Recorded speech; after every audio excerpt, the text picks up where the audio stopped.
नमस्कार मित्रों। जैसा कि आप लोग जानते हैं, आज हम लोग जो पुराण है, वह पुराण हमारे हिंदू धर्म में सर्वमान्य ग्रंथ है। आज पुराण संबंध में कुछ हम लोग यूजीसी नेट 73 या 25 को या समस्त जो संस्कृत संबंधी परीक्षाएं हैं, उन परीक्षाओं के लक्ष्य को रख करके यह जो है नोट्स बनाया गया है।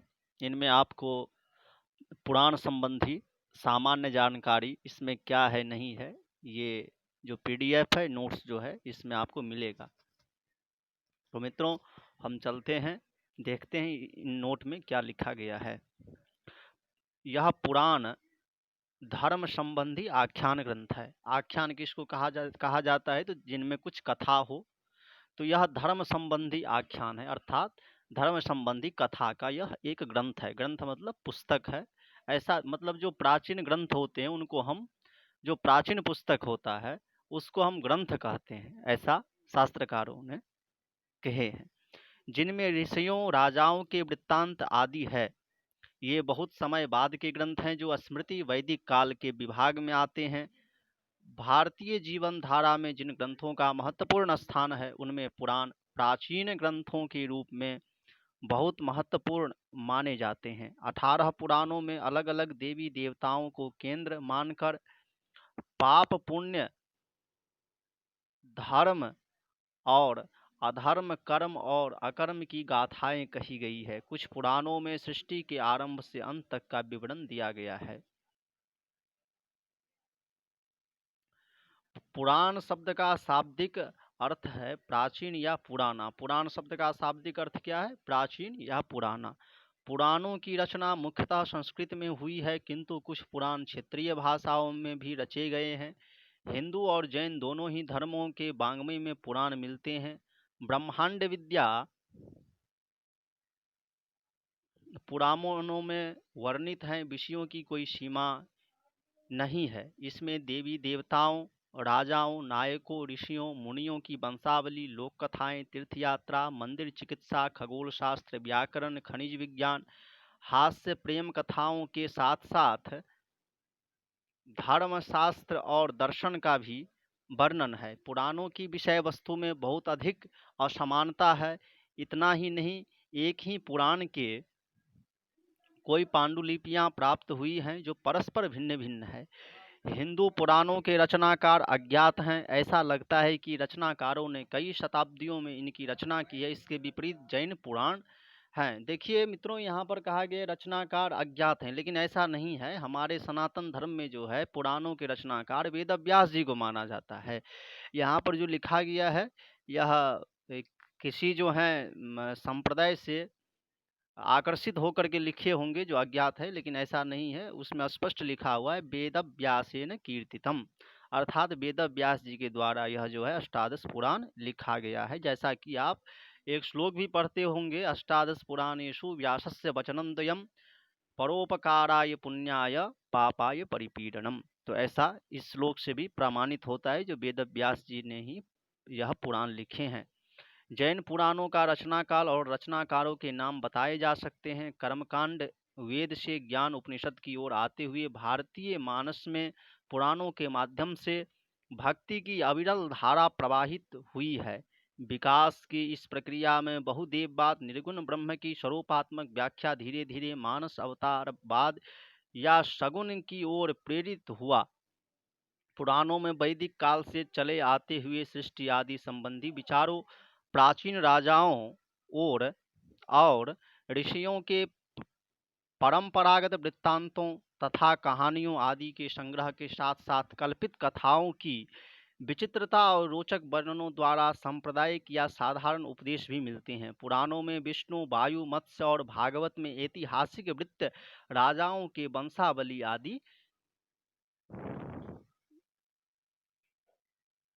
के रूप में बहुत कुछ मिलते हैं। ये वंशावलियां यद्यपि बहुत संक्षिप्त हैं और इनमें परस्पर कहीं कहीं विरोध भी है, पर हैं बड़े काम की। पुराणों की ऐतिहासिकों ने इधर विशेष रूप से ध्यान दिया है और इन वंशावलियों की छानबीन में लगे हैं। अब मित्रों, हम लोग यूजीसी नेट में एक पुराण के लक्षण, पुराणस्य लक्षणम ऐसा करके एक टॉपिक भी है।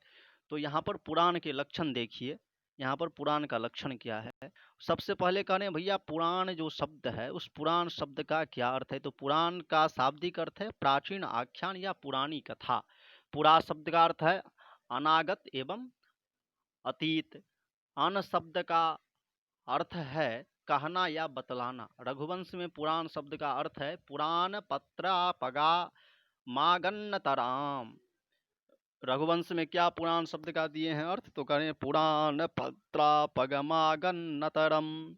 एवं वैदिक वाङ्मय में प्राचीन वृत्तांतः, और वैदिक वाङ्मय में जो है इसको प्राचीन वृत्तांतः अर्थात प्राचीन में जो हुआ है वृत्तांत, जो कथा आदि जो हुआ है उनको जो लिखा गया उसी को हम पुराण कहते हैं। सांस्कृतिक अर्थ से हिंदू संस्कृति के वे विशिष्ट धर्म ग्रंथ जिनमें सृष्टि से लेकर प्रलय तक का इतिहास वर्णन शब्दों से किया गया हो, पुराण कहे जाते हैं। पुराण शब्द का उल्लेख वैदिक युग के वेद सहित आदितम साहित्य में भी पाया जाता है, अतः ये सब पुरातन पुराने माने जा सकते हैं।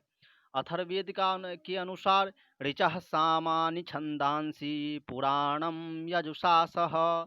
अथर्ववेद के अनुसार भैया देखिए क्या कहा जा रहा है पुराण के अनुसार, ऋचः सामानि छंदांसी पुराणम यजुषासः। क्या कह रहे हैं, ऋचः अर्थात ऋग्वेद, सामान्य अर्थात सामवेद, छंदांसी अर्थात छंद, और पुराणम और पुराण, यजुषासः और यजुषा मतलब यजुर्वेद, ये सब जो है साथ में ही उत्पन्न हुए। अर्थात पुराणों का आविर्भाव ऋक, देखिए यहाँ पर स्पष्ट हिंदी अर्थ भी कर रहे हैं, पुराणों का आविर्भाव ऋक साम यजुष छंद के साथ ही हुआ था।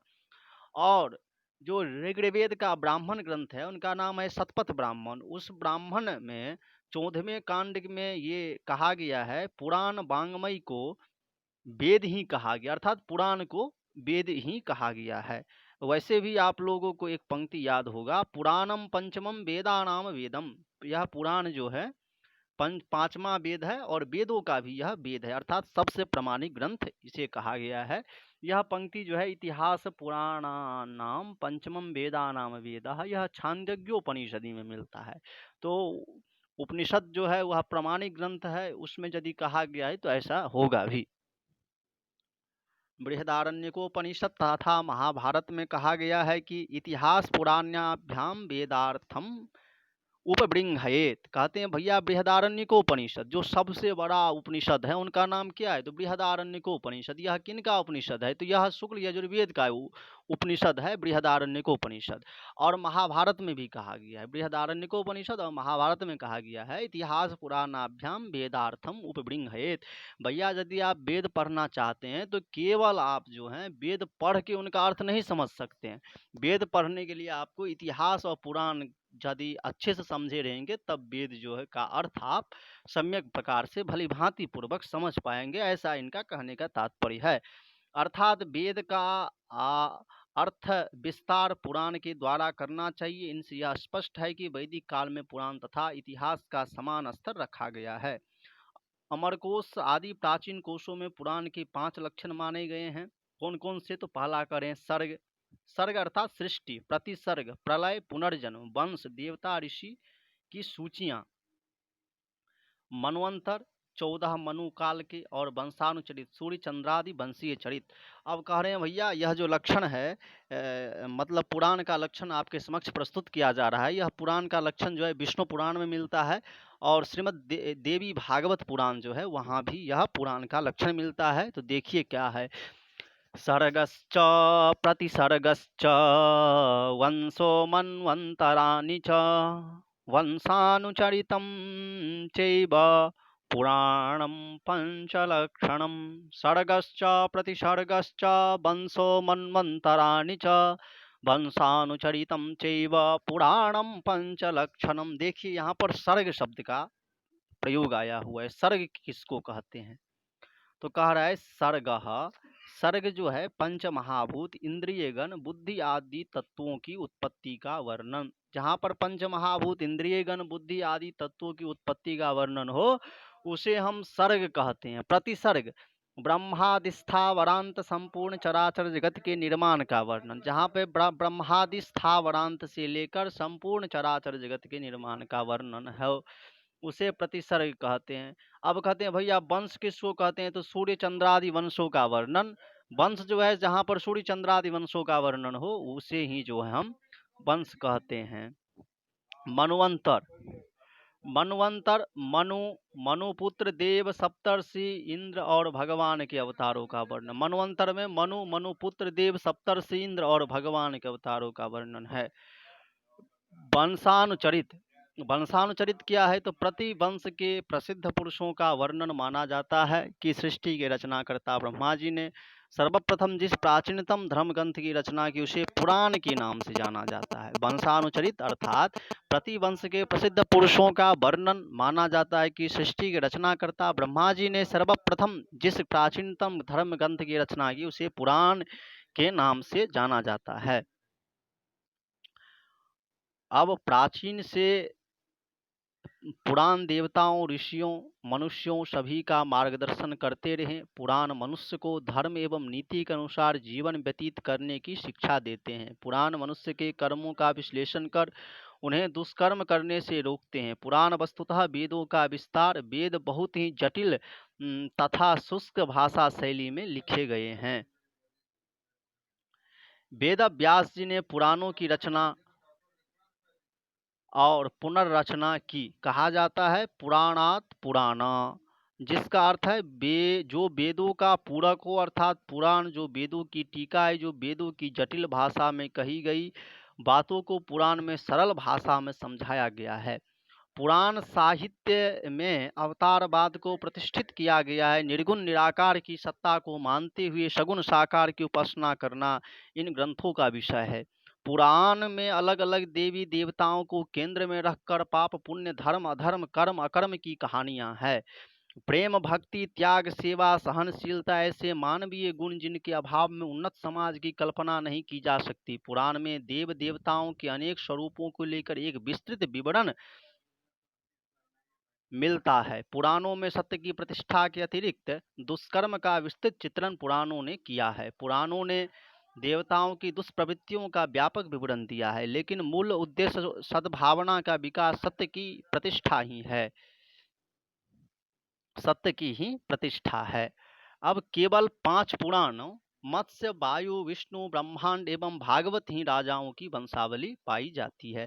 अब देखिए मित्रों, यहाँ पर कहा जा रहा है केवल 5 पुराण में वंशावली पाया जाता है, राजाओं की वंशावली। तो कौन से? मत्स्य, वायु, विष्णु, ब्रह्मांड एवं भागवत ऐसे पुराण है जिनमें राजाओं की वंशावली का वर्णन किया गया है। अब मित्रों हम चलते हैं अष्टादश पुराण। कितने होते हैं पुराण, कितने होते हैं? तो कहते हैं भैया पुराण जो है अष्टादश अर्थात 18 प्रकार के पुराण होते हैं। तो 18 प्रकार के जो पुराण होते हैं उसके संबंध में यहाँ पर कुछ जानकारियाँ दी जाएगी, अर्थात वह क्या है। तो चलिए अब हम लोग यह देखते हैं।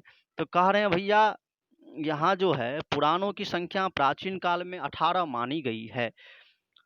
पुराणों में एक विचित्रता यह है कि प्रायः प्रत्येक पुराण में 18 पुराणों के नाम और उनकी श्लोक संख्या का उल्लेख है। देवी भागवत में नाम के आरंभिक अक्षर के निर्देशानुसार 18 पुराणों की गणना इस प्रकार किया गया है। अब मित्रों आपके समक्ष देवी भागवत का जो प्रसिद्ध श्लोक है वह श्लोक प्रस्तुत करने के लिए जा रहा हूँ। यह देखिए, श्लोक में कहा जा रहा है मद्वयम भद्वयम चैव व्रत्रयम व चतुष्टयम अनापलिंगकूष्कानि पुराणानि पृथक पृथक। मद्वयम भद्वयम चैव व्रत्रयम व चतुष्टयम अनापलिंगकूष्कानि पुराणानि पृथक पृथक। मित्रों यहाँ पर कहा गया है मद्वयम अर्थात मार्कंडेय पुराण, मत्स्य पुराण, भद्वयम भागवत पुराण, भविष्य पुराण, व्रत्रयम ब्रह्म पुराण, ब्रह्म वैवर्त पुराण और बाराह पुराण। इसके बाद व चतुष्टयम वायु पुराण। इस प्रकार मित्रों व चतुष्टयम व अक्षर से 4 पुराण होते हैं, अ अक्षर से 1 पुराण, ना से 1 पुराण, प से 1 पुराण, लिंग से 1 पुराण, गौ से 1 पुराण, कु से 1 पुराण, क से 1 पुराण। इस प्रकार जो है देवी भागवत के अक्षरानुसार वह जो है पुराणों के नाम गणना करवाए हैं, जो कि 18 महापुराण है, उनके गणना करवाए हैं। विष्णु पुराण के अनुसार 18 पुराण के नाम इस प्रकार हैं।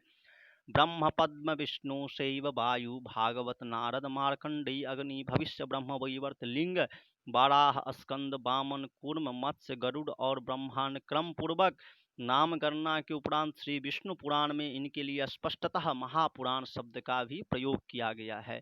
ऐसा विष्णु पुराण में प्रयोग महापुराण के इन 18 पुराण के लिए प्रयोग किया गया है। श्रीमद् भागवत, मार्कंडेय पुराण एवं कूर्म पुराण में भी ये ही नाम एवं यही क्रम है। अर्थात जो क्या कहते हैं, विष्णु पुराण में जो क्रम है वही क्रम जो है श्रीमद् भागवत में भी है, मार्कंडेय पुराण में है और कूर्म पुराण में भी है, और इनके लिए महापुराण शब्द का प्रयोग किया गया है।